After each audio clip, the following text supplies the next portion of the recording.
think it's really important for us to think of this in sort of different timeframes. I mean, in the short term, if Russia comes in with its full military might, Ukraine will not be able to stop them, right? So they will have some tactical victories and be able to potentially put Kiev under siege and put huge pressure on the government, maybe even topple the government.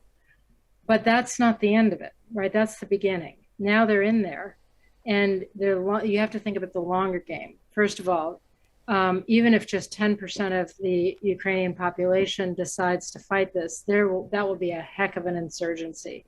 And you can be sure that Western powers, at least some number of them, will be supporting that insurgency as much as possible. You will have massive sanctions put in place, energy, financial, travel, export controls, maybe even things like sanctioning the insurance industry. So Russian ships, Russian transport, they're hampering their trade. That would not be able to proceed as normal.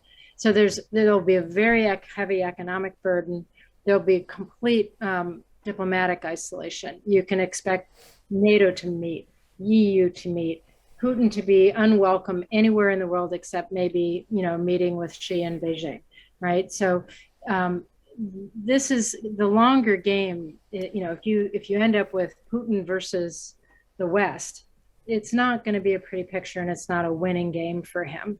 So I hope that we don't have to go through those early days and see this invasion play out in Ukraine, but I don't think Putin's going to ultimately achieve his objectives, because I think we will stand as a transatlantic community, and more broadly, our allies around the world don't want to see Putin succeed. No one wants to see in the 21st century an authoritarian government be able to overthrow a sovereign, however imperfect democracy, but a democracy, and succeed.